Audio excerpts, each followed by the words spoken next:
పట్నంలో బతుకమ్మ కుంట అంటే చాలా మందికి ఎరికే ఉంటది. అంబర్పేటలో ఉన్న ఈ జాగను మొన్న పోయినేడే సర్కారోళ్ళు మంచిగా సాఫ్ సీఫ్ చేసి అసలు ఇది బతుకమ్మ కుంటనేనా అనేంతగా తీర్చిదిద్దిర్రు. బతుకమ్మ పండుగ కూడా జోరుదారుగా అయ్యింది. అయితే కుంట హాలత్ మారిపోయి ముద్దుగా పార్క్ లెక్కనే అయ్యింది అని జనమంతా మురిసిపోతున్న యాళ్ళ మాల్లో కథ మూపోయింది. ఇక చూడుర్రి.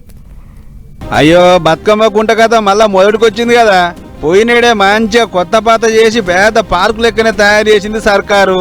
కానీ ఇంతలా గట్లెట చేస్తారని చెప్పి గరం అయిరు కోర్టు సార్లు.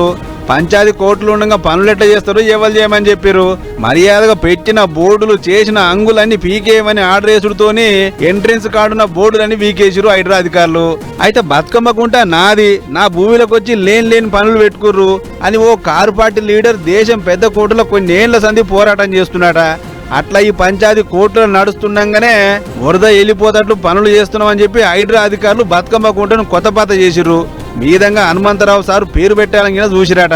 ఇంతలా కేసు ముచ్చట మల్లోపాలి తెర మీదకి వచ్చి పెట్టిన బోర్డులు బీడులు ఆని వీకేయమని ఆర్డర్ చేసింది కోర్టు. దీంతో పార్టీ సీనియర్ లీడర్ హనుమంతన్న మన బతుకమ్మ కుంటను మనమే కాపాడుకుందాం అని టెంట్ వేసుకుని ధర్నాకు దిగిండు. అవే హనుమంతన్న మీరు ఒక్కలే వచ్చిరా ఇంకెవరైనా వచ్చిర్రా?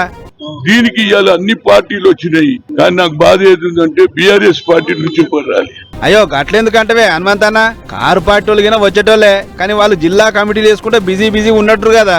ఇంకో ఆమె ఉన్నది కవిత గారు, కొత్త పార్టీ బతుకమ్మ. ఆమె బతుకమ్మ అన్నది కానీ ఈ బతుకమ్మ మాట్లాడేది. ఆస్ట్రేలియా పోయి బతుకమ్మ ఆడింది కానీ బతుకమ్మ కుంటకు రాలేదు. నాకు బాధ ఉన్నది. ఆమె ఆలోచన కూడా చెప్పాలి. అక్కగిన వచ్చేదే ఉండనే, కాకపోతే కొత్తగా పెట్టిన పార్టీ ఏం చేయాలి ఏం కథ అనే బిజీలో ఉన్నట్లుంది. అయినా అంబర్పేటలో ఇంత పెద్ద లీడర్ ఉన్నాక ఎవరితోనేంది గాని మొత్తానికి ఇళ్ళకి పూసినట్టు చేస్తే గిట్ల చేస్తారా అని నారాజు అవుతుండే హనుమంతన్న. మరి ఈ పంచాయతీ ఇంకేం మలుపు తీసుకుంటుందో ఏమో చూసుకుంటూ పోవాలి.